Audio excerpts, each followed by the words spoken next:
Hello children, welcome back to my physics class. Chapter Force and Pressure is continued. Today's our topic is effects of force on an object.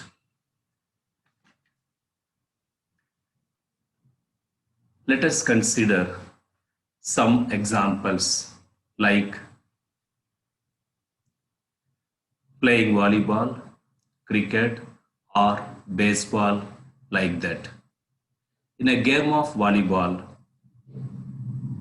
players often the moving ball, push the moving ball forward to their teammates to make a winning move.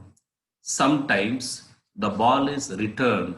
Sometimes the ball is returned to other side of the court by pushing or by smashing like this, by pushing or smashing it. In cricket or baseball, the batsman plays his or her shot by applying force on the ball with the bat. Okay. Is there any change in the direction of motion of the ball in these cases? In these examples, the speed, in these examples, the speed of the objects and the direction of moving, say here, these are nothing but the balls, no, therefore here, the direction of the moving ball change due to direction change due to what? Due to application of force. Okay. Now, therefore, from this, we could define the important term motion. Hence, how this motion could be defined. Motion is nothing but change with the time, the position of a body or a moving object is said to be in the state of motion. Now, children, look at these pictures.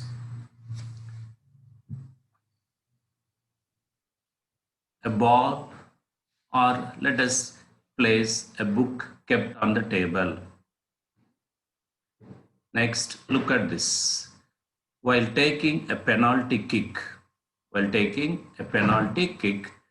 in football, before being hit the ball, before the ball being hit, just now we say the ball is here.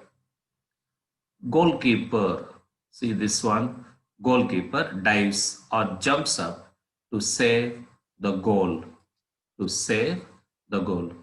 Just have a look on all these.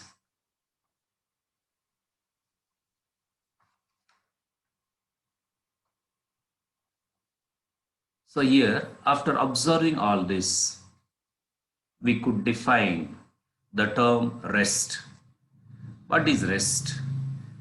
When an object is not moving, here when it is before being hit the ball, or when the ball is completely stopped, or a book kept on the table.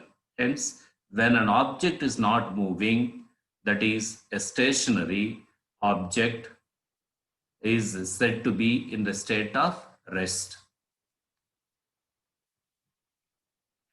Hence, observing these examples, we can list out the effects of force as follows. A force can move a stationary object. How? See here. Now the object means the ball is at rest. If we apply the force, now it can move. So thus we can justify a stationary. Look at the statement. A force can move a stationary object. A force can speed up or decrease the speed and change the direction of moving object. Look at here, children. Here, just what happens when the goalkeeper stops means the speed decreases. When the player kicks the ball, the speed increases, and also the direction changes. That change here, just the ball comes to rest. Now just you see here, in this case, what happens when the player hits the ball, the direction changes. Of course, the speed also increases. Here also, change in the direction, change in the speed. Thus, while we studying the effect, we can say like this: a force can speed up, decrease the speed, and change the direction of moving object. A force can stop a moving object. The best example, just now what we have seen, force can stop the moving what object. Force can change the direction of motion on of an object. So for that, just you look at this baseball. Here ball comes and hits, and just it is moving in some particular direction. So children, thus we can come to the conclusion what force can change the direction of motion of an object. Okay, now let us move on to some more activities. See here, this is a force versus shape of an object. Heading like that. Now just you observe these activities. A rubber band suspended from a hook or nail forced on a wall, fixed on the wall. So here this is rubber band. Okay, when it is stretched, what will be the action of force? Here, change in state of motion, change in shape. What about here when the rubber band is expanded? Change in state of motion. Is it so? No. Then change in shape. Yes, of course. Here we observe the change in the shape. So thus here the force does not cause any motion. Instead, just it changes what? The shape of the object. Consider one more example. A plastic or a metal scale placed between two bricks. Here, see here, a plastic or a metal scale placed between two bricks. What about now? How to apply the force on this? By putting a weight. Just here, observe this one, children. Here we pulled, thus we applied the force in the previous. But here, how to apply the force? Here, this scale is placed between these two bricks. Now, how to apply the force? How to apply the force? By putting a weight at the center of the scale, some weight. Okay. Now, what we will find? Does we find change in the state of motion? No. Then what type of change we will find? It is change in speed. Sorry, change in shape. Okay. So therefore here we find change in shape.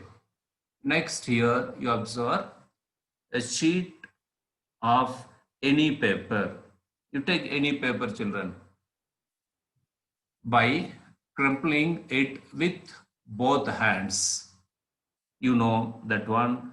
Here it is naturally change in shape. Next, a piece of sponge in your hand. Okay, take a sponge in your hand.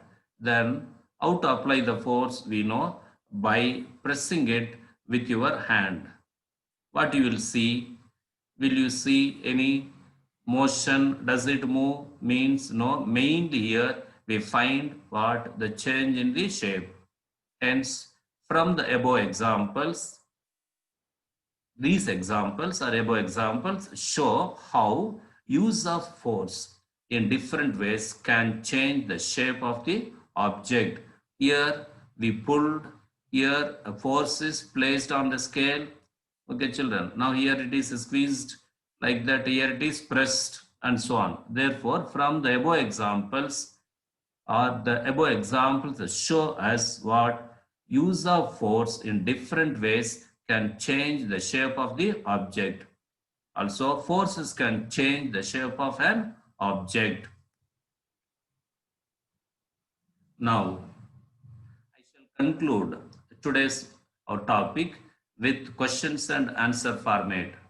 So just I put in brief question number one, the first one. What may be the consequences when a force is applied on an object? When a force is applied on an object, the consequences may be change in the state of motion of the object. For example, volleyball, that baseball, change in the state of motion, change in the shape, sponge, spring, rubber band, like that. How does an applied force change the speed of an object? A force is applied. When a force is applied on an object, it may change its speed.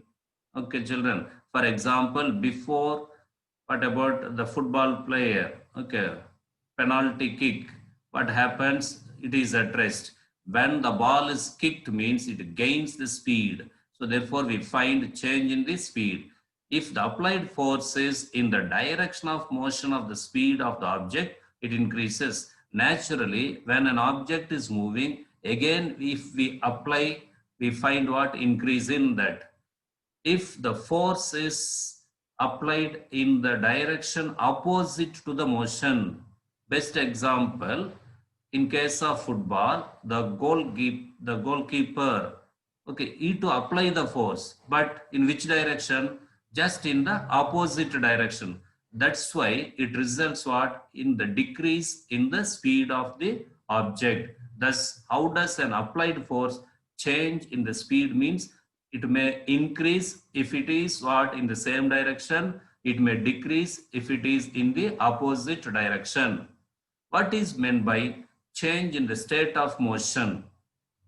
A change in either the speed of an object or in its direction of motion, or maybe both, due to a force is described as what? Change in the state of motion. So therefore, main thing here, because of the application of the force, if the object starts to move or the moving object comes to rest, then we say what? Change in the state of motion. How can we change the speed and the direction of moving body? A simple question. It is nothing but what? We can change the speed and the direction of moving body by applying force on it. Okay, children. Today's lesson I will end with one simple assignment. You guys just go through the complete today's topic and try to answer this. What is that question? What can be the result of a force applied on an object? Thank you, children.